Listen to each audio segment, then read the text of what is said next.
السلام علیکم ورحمۃ اللہ وبرکاتہ۔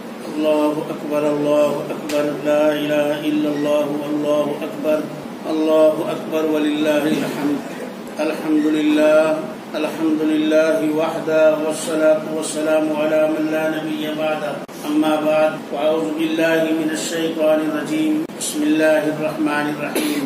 ولما اسلما وتله للجبین ونادیناه ان یا ابراہیم قد صدقت الرؤيا إنا كذلك نجزي المحسنين۔ وقال الله تبارك وتعالى وفديناه بذبح عظيم۔ صدق الله العظيم وصدق رسوله النبي الكريم ونحن على ذلك لمن الشاهدين والشاكرين والحمد لله رب العالمين۔ بزرگان محترم، نوجوانان اسلام، آج یہ مبارک دن جو اللہ نے پورے عالم اسلام کو عطا فرمایا ہے، ہم سب کے لیے قابل مبارکباد اور باعث خیر و برکت ہے۔ اللہ تبارک و تعالی نے قرآن کریم میں اس کی قسم کھائی ہے، والفجر ولیال عشر، اور قسم ہے صبح کی، یعنی 10ویں صبح کی قسم کھائی۔ آج جو صبح کی نماز ہوئی ہے، اس وقت جو صبح ہے، آج یہ اس صبح جو گزر رہی ہے، اس کی اللہ نے قسم کھائی۔ ولیال عشر، اور 10 دن جو گزرے ہیں اس کے، ان سب کی اللہ نے قسم کھائی، 10 راتوں کی قسم کھائی۔ تو یہ مبارک دن ہے۔ میں دارالعلوم محمدیہ ایجوکیشنل چیریٹیبل ٹرسٹ کے جملہ اراکین اور مدرسین، طلباء اور معاونین کرام کی جانب سے آپ تمام حضرات کو پرخلوص عید الاضحیٰ کی مبارکباد پیش کرتا ہوں۔ اللہ تبارک و تعالیٰ پورے عالم اسلام کے لیے اس عید الاضحیٰ کو اپنی بارگاہ میں قبول فرمائے۔ دوستو، 10-5 منٹ میں بیان ہوتا بھی نہیں اور بیان کرنے کا مقصد بھی نہیں ہے۔ آج جو حالات ہیں ان حالات پر ہمیں نظر رکھنا ہے۔ ہمارے اپنے ملک کے 2 صوبے، جو ایک کیرلا ہے اور دوسرا آسام، وہاں پر جو سیلاب آیا ہے، کل تک جو مسلمان یا غیر مسلم کروڑ پتی ارب پتی تھے، آج وہ ایک روٹی سے محتاج ہے۔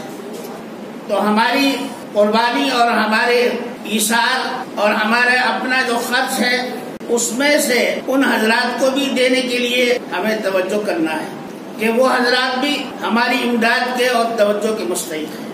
ہندوستان کے مسلمانوں کا دل اللہ نے اتنا بڑا بنایا ہے کہ اگر دنیا کے کسی بھی حصے میں کسی ایک مسلمان کو تکلیف پہنچتی ہے تو الحمدللہ ہندوستان کا مسلمان ان کی تکلیف کو اپنے دل میں محسوس کرتا ہے۔ اس لیے ہمیں اپنی قربانی اور اپنے اخراجات میں سے ان حضرات کو بھی یاد رکھنا چاہیے۔ دوسری بات یہ ہے کہ آج حالات ایسے پیدا کر دیے گئے کہ تمام چیزوں میں مسلمان کو قصوروار ٹھہرایا جاتا ہے، اس لیے کہ یہی سب سے کمزور نظر آتا ہے، اس کا کوئی پرسان حال نہیں سوائے اللہ کے۔ ہم تو ہمیشہ نماز وتر میں پڑھتے ہیں، اللہم انا نستعینک، اے اللہ ہم آپ کی مدد چاہتے ہیں۔ ہم تو اللہ کی مدد کے ہر وقت طالب ہیں، اور دنیا کا ہر مسلمان اللہ سے مدد کا طالب۔ مسلمانوں کے یہاں گائے کا گوشت کھانا ضروری نہیں ہے، ضروری اگر ہے تو وہ صرف عیسائیوں اور یہودیوں کے یہاں گائے کا گوشت کھانا متبرک ہے، اور اہل حنوف جو ہمارے یہاں کے برہمن اور دوسری ذات کے لوگ کہلاتے ہیں، ہندو لوگ، ہندو بھائی، ان کے یہاں بھی گائے کا گوشت کھانا ضروری ہے، اس لیے کہ رام جی گائے کا گوشت کھایا کرتے تھے۔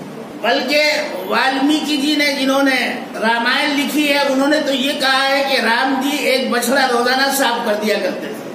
میں اس بحث میں نہ پڑھتے ہوئے آپ سے عرض کرنا چاہتا ہوں کہ کوئی کچھ بھی کرے، لیکن ہم کو اپنے اللہ اور اس کے رسول کی بات ماننا ہے۔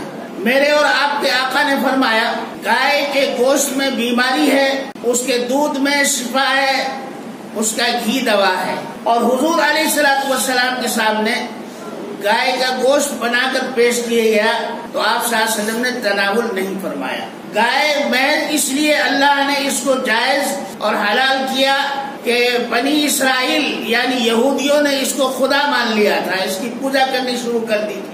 یہود، اسرائیل کے جو یہود ہیں اور ہمارے یہاں کے برہمن، ان دونوں کا خون آپس میں ملتا ہے، اس لیے یہاں کے اہل ہنود ہے، برہمن ہے، وہ بھی گائے کی پوجا کرتے ہیں، اور یہودیوں نے بھی گائے کی پوجا کی، تو اللہ نے فرمایا ان تذبحوا بقرہ، گائے کو ذبح کرو تاکہ اس کی عظمت تمہارے دلوں سے نکل جائے۔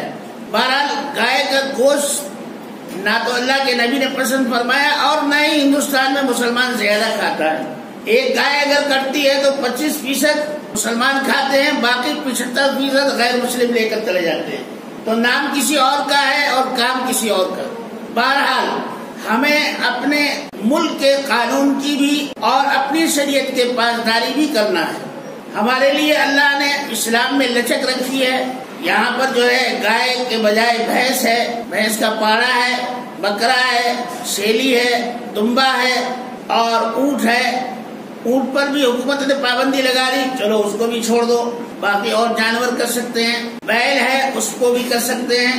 رہا یہ مسئلہ کہ گندگی پھیلانے کا، یہ اسلام نے کبھی اجازت نہیں دی۔ حضور اکرم صلی اللہ تعالی علیہ وسلم کے زمانے میں عید الاضحیٰ اور کسی بھی خاص موقع پر نبی کریم صلی اللہ علیہ وسلم مدینے کی گلی گلی صاف کروایا کرتے تھے اور ارشاد فرماتے کہ جتنا کچرا ہے مدینے سے باہر لے جا کر ڈالو۔ یہ میرے آقا کی، میرے اور آپ کے آقا کی سنت ہے۔ ہم لوگ گندا کر لیتے ہیں، ہمیں گھن نہیں آتا کیونکہ قربانی کا ایک جذبہ رہتا ہے، لیکن دوسرے لوگوں کو وہ اچھا نہیں لگتا ہے، اس لیے دیوار کے پس پردہ قربانی کریں اور اس کا جو فضلہ ہے، اس کی جو غلاظت ہے، گندگی ہے، وہ اچھی طرح پولیتھین اور تھیلے میں کر کے ایسی جگہ ڈالیں جہاں پر کسی کو تکلیف اور زحمت نہ ہو، بدبو نہ آئے۔ یہ میرے اور آپ کے آقا کا حکم ہے۔ دوسری بات یہ کہ آج بہانہ بنا کر یہ کہا جا رہا ہے کہ فلاں کے ٹھیلے میں جو ہے گائے کا گوشت ہے، اس پر بھیڑ آتی ہے اور وہ اس کو پیٹ کر چلی جاتی ہے۔ بہرحال یہ بھیڑ کہاں سے آتی ہے، کیا ہے، اس بارے میں آپ سب جانتے ہیں، لیکن ہمیں اس طرح کا کوئی موقع نہیں دینا ہے۔